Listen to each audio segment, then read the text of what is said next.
ሰላም ጤና ይስጥልን ክቡራን ቤተሰቦቻችን ከግሎባል ፋኖ ሚዲያ የዕለተ ቅዳሜ ነሐሴ 16 2018 ዓ.ም የዕለቱን ትኩስና አዳዲስ መረጃዎች ይዘንላችሁ ቀርበናል። ለቻናላችን አዲስ ስለሆናችሁ ደግሞ ላይክ፣ ሼር እና ሰብስክራይብ በማድረግ የየቀኑ መረጃ እንድታገኙ እንገልጻለን። በቅድሚያም ለሰዓቱ ያዝናቸውን ትኩስና አበይት ዜናዎችን እናስደምጣችኋለን። የሜጀር ጀነራል ውባንተ አባተ ኮር አርበኞች በጠላት ላይ ከፍተኛ ኪሳራ ያደረሰ እርምጃ ወሰዱ። አዲስ አበባን በተመለከተ በሽምግልና የተጨመረው ምክረ ሐሳብ በተመካካሪዎች ዘንድ ውድቅ ተደርጎ እንደነበር ተገለጸ። በኦሮሚያ ክልል በወለጋ ታጣቂዎች ፈጸሙት በተባለ ጥቃት 12 ሰዎች መገደላቸው ተነገረ። በመቀለ በተሰነዘረው ጥቃት ምክንያት የህወሓት አመራር ስብሰባዎችን መሰረዙ ታወቀ። ውድ አድማጭ ተመልካቾቻችን ሁሉንም መረጃዎች ጊዜ ወስዳችሁ እንድትሰሙት እየጋበዝኩ ከዜናዎቹ ጋር ዮሐንስ ምህረቱ ነኝ። አብራችሁን ቆዩ። ወደ ቀዳሚው ዜና እናልፋለን። የሜጀር ጀነራል ውባንተ አባተ ኮር አርበኞች በጠላት ላይ ከፍተኛ ኪሳራ ያደረሰ እርምጃ ወሰዱ። በአፋብን ጠቅላይ ግዛት 3ኛ እዝ ሜጀር ጀነራል ውባንተ አባተ ኮር ተወርዋሪ ክፍለ ጦር ጉና ክፍለ ጦር መቅደላ ብርጌድ አዳቤት ብርጌድ ጉና ክፍለ ጦር ቀኝና መሐንዲስ የሜጀር ጀነራል ውባንተ አባተ አንደኛ ኮር ቀኝና መሐንዲስ በተሳተፉበት የማህደረ ማርያም አውደ ውጊያ መተረይ፣ ናዳ፣ ዳዋ፣ ማህደረ ማርያም፣ ማወተት ጊዮርጊስ እና ዳዋ መድኃኔዓለም ላይ ከንጋት 11 ሰዓት ተኩል የተጀመረው አውደ ውጊያ እስከ ቀኑ 8 ሰዓት የቀጠለ ሲሆን ውጊያ የተደረገባቸው ቦታዎች በጠላት ላይ ከፍተኛ የሆነ ኪሳራ ያደረሰ ሲሆን ቁጥሩ ያልታወቀ ሙትና ቁስለኛም ተመዝግቧል። ጉና ክፍለ ጦር ገብረ መስቀል ብርጌድ ሜጀር ጀነራል ውባንተ አባተ ተወርዋሪ ክፍለ ጦር ከደብረ ታቦር ውርቄ ገና መጫወቻ ከጋሳኝ በደንጌላ አስኩማ ገና መጫወቻን አድርጎ ወደ ማህደረ ማርያም ለማቅናት ቢሞክርም የጉና ክፍለ ጦር አካል የሆነው ገብረ መስቀል ብርጌድ ከጧቱ 1 ሰዓት ላይ የመጣውን የመከላከያ ባለበት እንዲቆም በማድረግ የሜጀር ጀነራል ውባንተ አባተ ተወርዋሪ ክፍለ ጦር ከጀርባ በወርቄን በኩል ከበባ በማድረግና በመቁረጥ የገባው ኃይል ቁስቋም፣ ሽሞፈና፣ ሰንሳ ውሃ፣ ጣልማዱ ሚካኤል፣ ስርሳውና ገና መጫወቻ እንዲመታ በማድረግ ወደ ጋሳኝ እንዲወጣ ተገዷል። ቁጥሩ ያልታወቀ የጠላት ኃይልም ሙትና ቁስለኛ ሆኖ አልፏል። ነበልባሉ 23ኛ ክፍለ ጦር ከአባ ኪሮ እስከ መነጉዝ የክፍለ ጦሩ ቃኝና መሐንዲስ 3ኛ ሻለቃና የክፍለ ጦሩ ስታፍ ሸቲ ተራራ፣ አባ ኪሮስ፣ ቀሰር ተራራ፣ እንድሪያስ ተራራ፣ ባንዲገዝ፣ ጮሪትና መነጉዘር ላይም ድል ተቀዳጅቷል። በሌላኛው አውደ ውጊያ ግንባር አለምበር ከተማ የነበልባሉ 23ኛ ክፍለ ጦር አካል የሆነችው 2ኛ ሻለቃ አለምበር ከተማ ከረፋዱ ጀምሮ እስከ ቀኑ 8 ሰዓት የቆየ ውጊያ አድርጋለች። ጣና ገላውዲዮስ ክፍለ ጦር አፈር ዋናት ብርጌድ ከአንበሳሜና አርብ ገበያ ተነስቶ ወደ ግንዳ ጠመምና ማህደረ ማርያም ለመድረስ ዙ 23 እና መሰል የቡድን መሳሪያዎችን ይዞ ሲከንፍ ገላውዲዮስ ላይ አፈር ዋናት ብርጌድ በደፈጣ ተመቷል። አንበሳው ብርጌድና ጣና ብርጌድ የጠላት ኃይል ከዋንዛይና ከጉራምባ መካከል ከምትገኘው ተኬበር በተባለች ቦታ ላይ ሁለቱ ብርጌዶች በጥምረት ባደረጉት አውደ ውጊያ ጠላትን ማንበርከክ ችለዋል። መረጃውን በአፋብን ጠቅላይ ግዛት 3ኛ እዝ ህዝብ ግንኙነት መምሪያ አጋርቶናል። አዲስ አበባን በተመለከተ በሽምግልና የተጨመረው ምክረ ሐሳብ በተመካካሪዎች ዘንድ ውድቅ ተደርጎ እንደነበር ተገለጸ። የአማራ ክልል ተወካዮች ከአዳራሽ መውጣትን ተከትሎ የክልሉ አመራሮች ተወካዮችን እንዳነጋገሩ የገለጡት የመረጃ ምንጮቻችን በአመራሮቹ ጥረት የተወሰኑ ተመካካሪዎች ወደ አዳራሽ መመለሳቸውን ጠቁመዋል። ጉዳዩ ውሳኔ የተሰጠበት አለመሆኑን የገለጡት የክልሉ አመራሮች ኮሚሽኑ ለሀገር ይበጃል ያለውን ውሳኔ እንደሚያስተላልፍ ያላቸውን እምነት በመግለጽ ተመካካሪዎች ለማግባባት ሙከራዎችንም ሰምተናል። በክልሉ ፕሬዝዳንት አረጋ ከበደ መሪነት ወደ ጉባኤው የተመለሱ ተመካካሪዎች የጉባኤውን ሂደት አጠናቀው መውጣታቸውንም ምንጮች ጠቁመዋል።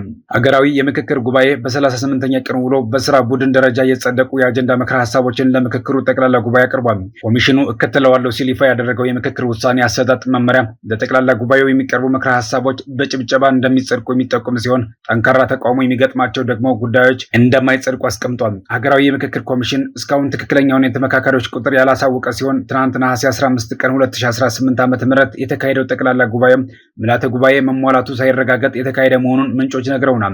በዚህ ጉባኤ በ8ቱም አጀንዳዎች ዙሪያ የተመካከሩ የስራ ቡድኖች ያጠናቀሯቸውና በጋራ ማረጋገጫ ቡድን እንዲደራጁ የተደረጉት ምክረ ሐሳቦችም ቀርበዋል።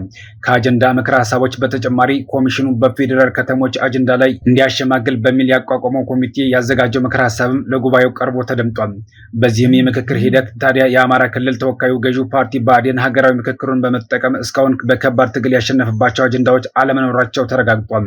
አብንን ጨምሮ ብአዴናዊ መራሹ የአማራ ክልላዊ መንግስት በምክክሩ ለአማራ ክልል አንዳች ነገር ሳያስገኝለት ምክክሩ መጠናቀቁ ብዙዎችን አስደምመዋል። ከዛ ይልቅ ኦህዴድ ሲፈነጭበት ሰነባብቷል። ለአብነትም አማርኛ ብሔራዊ ቋንቋ በመሆን ፈንታ ከ5 ቋንቋዎች ጋር የፌዴራል የስራ ቋንቋ እንዲሆን አድርጓል። ኦህዴድ በፌዴራል መንግስት ስም ያለ ክልሎች ጥያቄ ዘሎ እየገባ ወረራ እንዲፈጽም አመቻችቷል። ኢሬቻ ብሔራዊ በዓል እንዲሆን አድርጓል። አብይ ጠቅላይ ሚኒስትር በመባል ፈንታ ፕሬዚዳንት እንዲባል አስወስኗል። በአዲስ አበባና በኦሮሚያ መካከል የጋራ ጥቅም እንዲኖር ፈቅዶ መቀመጫችሁ ትሁን ብሎ በመፍቀድ ነጥብ ጥሎ እንደ ልማዱ አጎብዳጅነቱንና አሽከርነቱን ለዓለም ሕዝብ አስመስክሯል ሲሉ ብዙዎች ተስማምተዋል። በኦሮሚያ ክልል በወለጋ ታጣቂዎች ፈጸሙት በተባለ ጥቃት 12 ሰዎች መገደላቸው መረጃዎች ወጡም። በኦሮሚያ ክልል ምስራቅ ወለጋ ዞን ጊዳና ወረዳ ስር የአማራ ተወላጆች በሚኖሩበት አንዶዴ ዲቾ ቀበሌ ታዳጊዋ ሳሾበር ከተማ ትናንት ነሐሴ 15 ቀን 2018 ዓ.ም ከረፋድ ጀምሮ በተከፈተ ጥቃት የበርካታ ንጹሃን ሕይወት ተቀጥፏል። በኦሮሚያ ክልል ምስራቅ ወለጋ ዞን ጊዳና ወረዳ ታጣቂዎች በፈጸሙት ጥቃት የኦሮሚያ ህብረት ስራ ባንክ ዋና ስራ አስኪያጅ እና የአዋሽ ባንክ ዋና ኦዲተርን ጨምሮ የንጹሃን ሰዎች ሕይወት ማለፉ መዘገባችን የሚታወስ ነው። በጥቃቱ የአዋሽ ባንክ ጊዳያና ቅርንጫፍ ዋና ኦዲተር ለሚ መንግስቱ፣ የኦሮሚያ ህብረት ስራ ባንክ ጊዳያና ቅርንጫፍ ዋና ስራ አስኪያጅ ማሙሽ ማሩን ጨምሮ በርካታ ሰዎች ህይወታቸው አልፏል ሲሉ የአካባቢው ነዋሪዎች ነግረውናል። ጥቃቱ የተፈጸመው በወረዳው ቱሉ ሌንጫ ቀበሌ ልዩ ስሙ መቀለሊ በተባለ ስፍራ የጸጥታ ኃይሎች ከባንኮቹ የተሰበሰበ ጥሬ ብር በተሽከርካሪ አጅበው በመጓዝ ላይ ሳሉ መሆኑን ምንጮች ገልጸዋል። ታጣቂዎቹ ሰሞኑን በዞኑ አንገር ጉቴ ከተማ ተፈጽሞ የነበረውን ጥቃት በመሸሽ ነቀምት ከተማ ቆይተው ወደ ቀያቸው በመመለስ ላይ የነበሩ ነዋሪዎችን ጭምር ከመኪና በማስወረድ መግደላቸውንና ቀሪውን አፍነው መውሰዳቸውን ምንጮች ተናግረዋል። ጥቃቱ የተፈጸመው ከትናንት በስቲያ ረቡዕ ነሐሴ 13 2018 ዓ.ም ከሰዓት በኋላ መሆኑን የዓይን እማኞች የነገሩን ሲሆን አሁንም ስጋቶች እንደቀጠሉ ናቸው። በርካታ መኖሪያ ቤቶችም በእሳት እየወደሙ ነው። ከክልሉ ልዩ ኃይል ከገዳ ኮማንዶና ከሚሊሻ የተውጣጣ ጽንፈኛ ኃይል በከባባድና በቡድን የጦር መሳሪያ ታግዞ በከፈተው ጥቃት ነው ንጹሃኖች እየተገደሉ የሚገኙት ብለዋል። በእነዚህ የክልሉ ኃይሎች ሽፋንና ከለላ የሚሰጠው ክላሽና ሌሎች ስለታማ መሳሪያ የታጠቀ የቄሮ ቡድን ኃይል ቤት ለቤት እየዞረ መሸሽ ያልቻሉ ነፍሰ ጡር እናቶችና አቅመ ደካሞችን ጭምር በአሰቃቂ ሁኔታ እየገደለ እንደሚገኝ ለማረጋገጥ ችሏል። ይህንን ተከትሎ በአማራ ተወላጆች ላይ የተካሄደ የሚገኘውን ብልጽግና መራሽ ጭፍጨፋ እና የንብረት ውድመት ለማድበስበስ ጸረ አማራ የብሔር ግጭት ቅስቃሽና ሀገር አፍራሽ መልእክቶችን በማስተላለፍና ቅስቀሳ በማካሄድ የሚታወቀው አቶ ጀዋር መሐመድን ጨምሮ እሱ ባቋቋመው ሚዲያና በሌሎች ጽንፈኛ የኦሮሞ ኃይሎች ኦሮሞ ተገደለ በሚል የተቀናጀ ሐሰተኛ ዘመቻ መጀመራቸውን የአማራ ሊቃና ፖለቲካ ተንታኞች እያስቀመጡ ይገኛሉ። ጥቃቱን የፈጸሙ አካላት የተገደሉ ንጹሐን አማራዎችን አስከሬን ምስልና አሃዝ በማህበራዊ ሚዲያ በመለጠፍ ህዝብን ለማደናገር እየሰሩ እንደሚገኝም ተረጋግጧል። በምስራቅ ወለጋ ጊዳያና ወረዳ ዳግም የተቀሰቀሰውና በርካታ አካላትን ያሳተፉ ግጭት በሰላማዊ ዜጎች ላይ ከፍተኛ አደጋ ደቅኗል። ሰሞኑ እንደገና ባንሰራራው በዚህ ግጭት ውስጥ የፋኖ ኃይሎች፣ የፌዴራል ሰራዊት፣ የኦሮሚያ ክልል የጸጥታ አካላትና የአካባቢው ሚሊሻዎች ተሳታፊ ሆነዋል። የአካባቢው ነዋሪዎች ለግሎባል ፋኖ ሚዲያ እንደገለጹት የኦሮሞና የአማራ ብሔር ተወላጅ የሆኑ ንጹሃን ዜጎች በግጭቱ መሃል በመከበባቸው ምክንያት የሰው ህይወት መጥፋቱን፣ የመኖሪያ ቤቶች መቃጠላቸውንና የህዝብ መገልገያ መሰረተ ልማቶች መውደማቸውንም ገልጸዋል።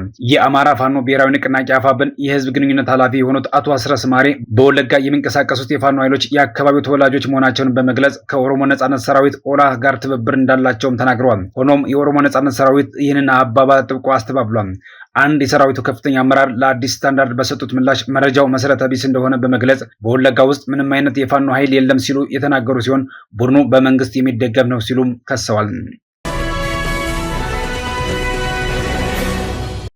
በመቀለ በተደጋጋሚ እየተሰነዘረ ባለው የድሮን ጥቃት ምክንያት የህወሓት አመራር ስብሰባዎችን መሰረዙ ታወቀም። በመቀለ ከተማ ከተፈጸመው የድሮን ጥቃት በኋላ የህወሓት ስብስብ በአዲ ዳዕሮና መቀለ ሊያካሂዳቸው ያሰባቸውን ስብሰባዎች መሰረዙን ለማወቅ ተችሏል። የደረሱ መረጃዎች እንደሚያመለክቱት ከአደጋው ስጋት ጋር ተያይዞ የድርጅቱ አመራሮች ወደ ቢሮ እንዳይገቡ ከገቡም በአጭር ጊዜ ውስጥ ለቀው እንዲወጡ ጥብቅ መመሪያ ተስተላልፏል።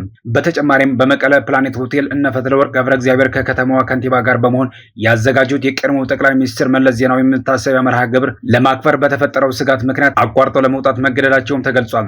በፌዴራል መንግስት አማካኝነት ተወሰደ በተባለው ተደጋጋሚ የድሮን ጥቃት በትግራይ ክልል የህወሓት ጊዜያዊ አስተዳደር መቀመጫ የሆነችውን መቀሌን ጨምሮ በራያ አላማጣ፣ ሸረሪና፣ በእንዳርታና አዲጎዶም በመባል የሚታወቁና የተለያዩ አካባቢዎች ላይ ከባድ የሆነ የአየር ላይ ጥቃት ሲፈጸም መቆየቱን ሀገር አቀፍና ዓለም አቀፍ የዜና አውታሮች የዘገባ ሽፋን ሰጥተዋቸዋል። ይህ በእንዲህ እንዳለ ህወሓት መራሹ ትግራይ ክልላዊ መንግስት ለዓለም አቀፉ ማህበረሰብ አስቸኳይ የዲፕሎማሲያዊ ጣልቃ ገብነት ጥሪ አቅርቧል።